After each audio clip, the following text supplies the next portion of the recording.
On Christmas morning, millions of kids wake up with presents under the tree waiting to be opened.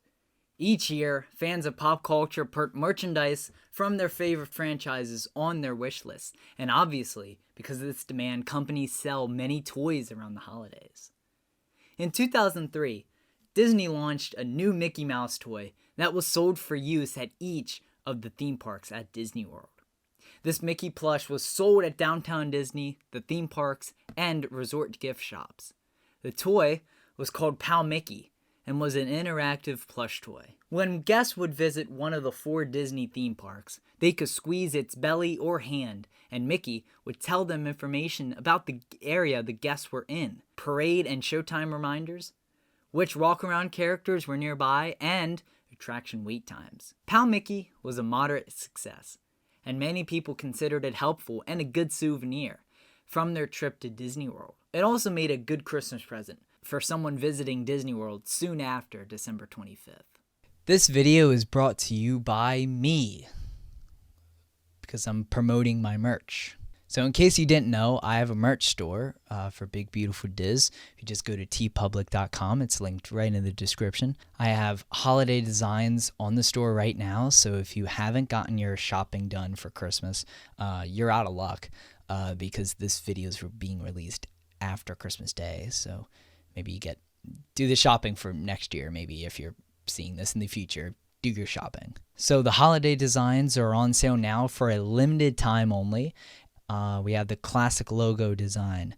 We have the Beyond the Glass, the logo design. We have the superhero inspired design. We have the toy inspired. We have stickers, magnets, t-shirts. Make sure to go down to the description.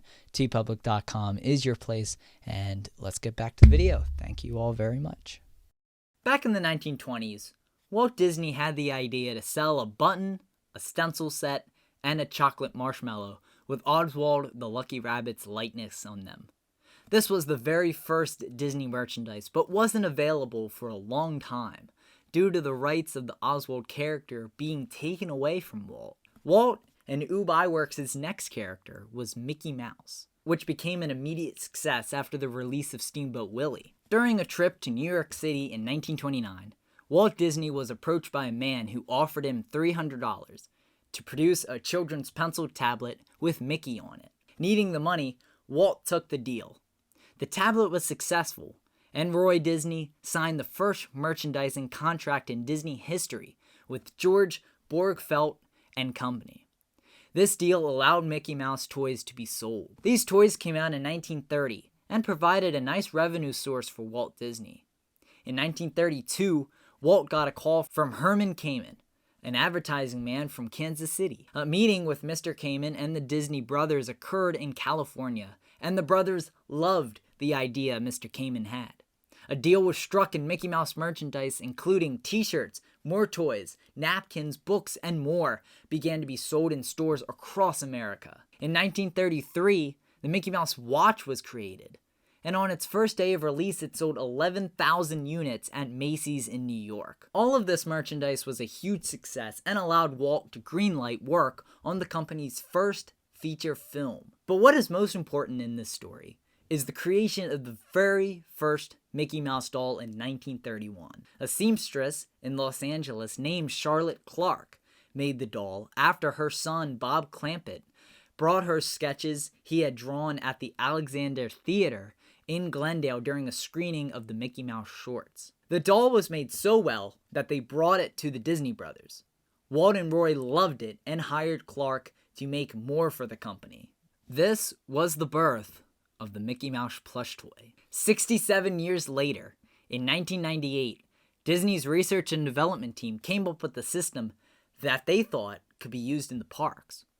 According to the patent filed for the tech, a sensor detects this action and triggers one of many entertaining audio messages stored in the toy.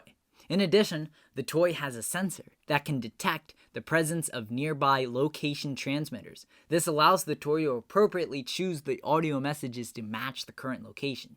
Also, rather than waiting for the user to randomly discover the location-driven messages, the toy alerts the user that it has an interesting message waiting. And what this patent is basically telling us is that Disney R&D created a location-sensitive toy. They used an infrared network instead of a radio network because of the better accuracy and transmission distance. And this system is called Location-Sensitive Smart Toy. The idea that the research and development team had was an animatronic toy genie from Aladdin that guests could wear on their backs, and it would talk and tell stories based on where you were. After an internal pitch demonstration, many people liked the concept. But Imagineer Eddie Soto had another idea. He said, "We have this idea, but do you really think it's practical? You can't really see these eyes movements when it's on your back." Imagineer started expanding on the ideas, and different prototypes were made, but Eddie Soto's idea was liked most. Instead of a backpack, the plush would be the size of a Beanie Baby, and would Velcro around your wrist. The character the Imagineers wanted to use was Simba. He would vibrate on your wrist, and guests would have to put their arms close to their ear, and Simba would whisper a message in your ear. Disney liked this concept, but decided to rework it a bit to just be a plush toy that would talk to you. However, a belt clip would be supplied with the toy. Disney approved the concept and brought Leslie Hartong onto the project as the lead project manager. She worked with over 100 team members from almost every department, including merchandise, Imagineering, parks and resorts operations, finance, legal, marketing team, and the entertainment division. The project technically fell under the Destination Disney department, which dealt with innovation technology experiences. The team met weekly to discuss and make design choices. During this time, the decision to change the character from Simba to Mickey was made. The team was considering several characters like Mickey, Minnie, and Genie, but decided to just start with Mickey, since he is probably the most famous Disney character of all time. The product was named My Pal Mickey. According to Leslie, when they went to trademark the name, it was not available, so they just shortened it to Pal Mickey. Mickey needed things to say to the guests, so the team met weekly and wrote about 700 different stories and jokes for Mickey to say. What do you call a scared tyrannosaur? A nervous Rex. Ready for a quick quiz? How many fairies helped Princess Aurora? 2, 3. Good going. They decided to put the transmitter in Mickey's nose. Also encased in the toy was a microprocessor, 3 AA batteries, and 3 squeeze triggers, 2 in each hand and 1 in the belly, that would activate the recorded messages. The infrared technology that would be transmitting signals was so strong that the signal could withstand direct sunlight and bounce off things like concrete and clothing. The team was making great progress, and pretty soon, work began with entertainment to install the sensors that programmed in the messages and things like wait times and show times at the different parks, so Mickey would know the information to say. This was also how Pal Mickey would track guests' location and know what messages to say. At the time, GPS tech was not as accurate as it is now, so it was quite revolutionary for Pal Mickey to be able to track where the guests were in the park. Leslie and her team also met with merchandise to design the packaging of Mickey and to design the actual toy itself. This is what it looked like. Pal Mickey wore his classic yellow shoes and red shorts with white buttons. In the back of the toy was where the batteries, sensors, and speakers were kept. After 5 years of development, Pal Mickey prototypes were available for guests to use. The prototypes were available in early 2003. After trialing the toy, guests were able to give feedback to the cast members who were loaning them out. Guest reviews came back positive, but many criticized the weak belt clip that was given with the toy, saying Mickey kept falling off the clip. Also, some guests reported some sync issues with locations. The biggest issue that guests reported was Mickey being too quiet in the park. This is gonna be big, sort of like that Brachiosaurus up ahead. Some of them even grew to be 50 feet tall. Guess they must have eaten their veggies, huh? Gosh. Here in Dino Land, we can see some real live dinosaurs at the Dino Institute's Dinosaur Exhibit. Really? Or we can see some real fun dinosaurs at Primeval World. Of course, Pluto always wants to go to the boneyard. He really digs it. There's lots to do in the future, pal. Why, we could blast off in our own rockets on Space Mountain, or the Astro Orbiter, or lend a hand to Buzz Lightyear on the Space Ranger Smith. Me? Oh, well, I like to visit Pluto. Gosh, at the Theater of the Stars, we can see how Belle and Beast fell in love. It's so romantic, which is why Minnie likes it, of course. Me, well, I like it because it's full of adventure, yeah, and intrigue. And, because sometimes Minnie and I hold hands while we watch it. Can you blame me? Path to Camp Minnie Mickey. Sounds sort of familiar somehow. Some pretty playful critters down in that cave. Maybe we oughter go see them. Oughter. Aw. Pal Mickey was a big hit with kids, though. Almost every review I read of him mentioned that their son or daughter absolutely loved the toy. Before Pal Mickey went on sale in stores, the team came up with a rental program where the guests could rent the toy for a day and return it to the store if they didn't want to buy a Pal Mickey. He cost $8 a day to rent and $50 to buy. In May 2003, Pal Mickey went on sale around Disney World.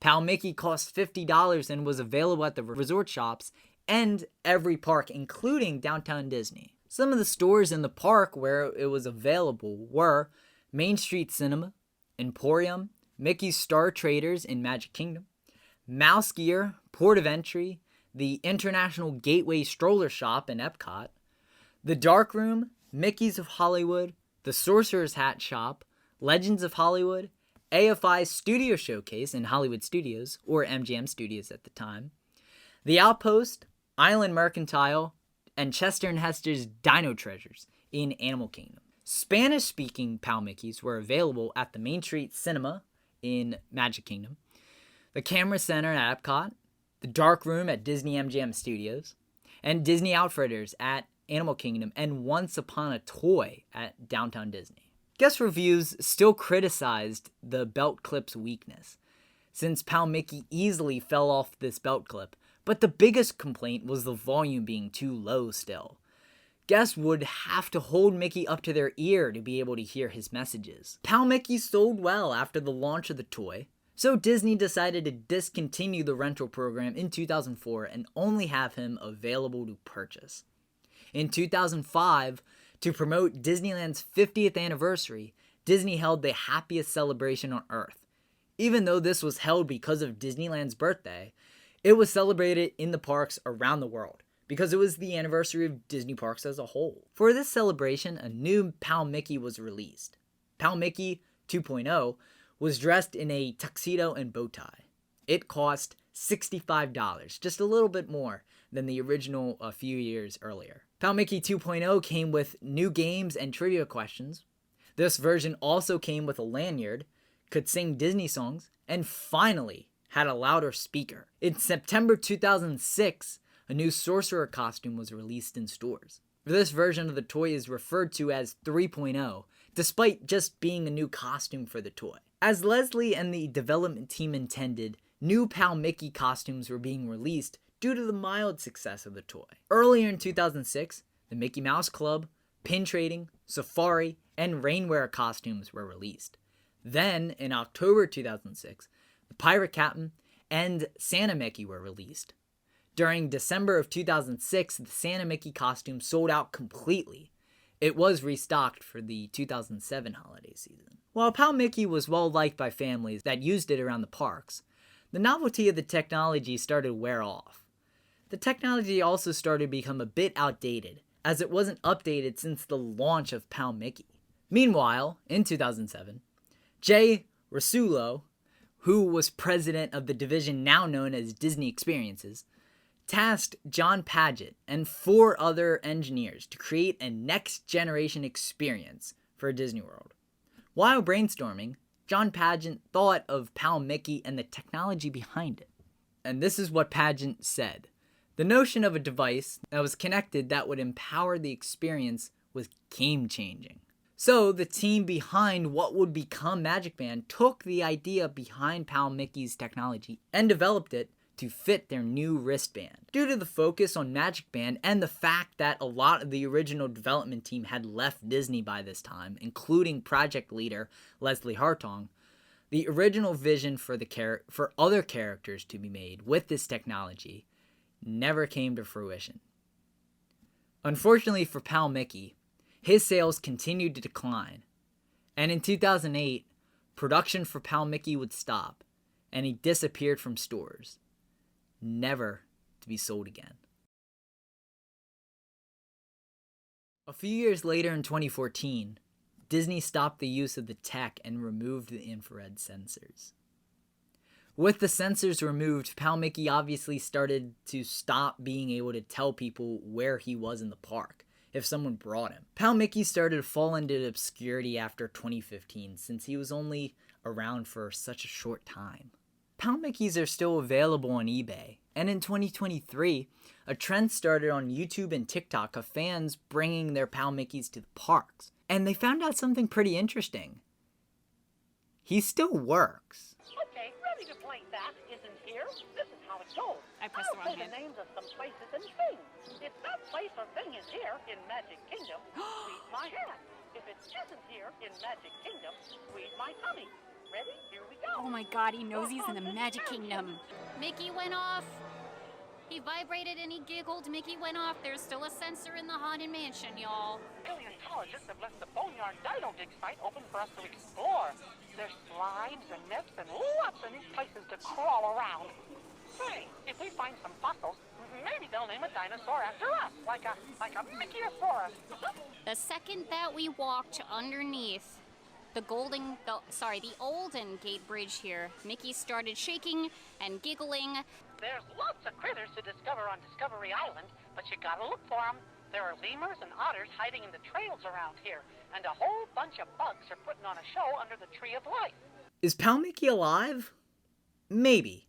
Fans who have fond memories of Pal Mickey discovered that if you replace the batteries, he will still work and tell jokes. Chris the Girl on YouTube discovered that he will still vibrate in the World Showcase, Haunted Mansion, Pirates of the Caribbean, Tomorrowland, Dinoland USA, Discovery Island, Tower of Terror, the Discovery Island in Animal Kingdom, I should say, Tower of Terror, and Commissary Lane, meaning that these sensors are still active. What I found interesting is that each of these locations have either shops that he was sold at or certain parts of the ride that Mickey was known for going off at. What was even more interesting is that Pal Mickey hasn't been updated in years. So he will tell you things like Wonders of Life Pavilion, Camp Mini Mickey, and Maelstrom as if they were still in operation since he's living in 2008. Pal Mickey is a big blast from the past, and if you want to relive some of these memories, I recommend picking up a Pal Mickey somewhere online. Whether it be telling jokes, playing games, or whatever the hell this is. We're no strangers to love. You know the rules, and so do I. Pal Mickey is a staple of some fans' childhood WDW visits, and he will be fondly remembered by the guests that explored Walt Disney World with him.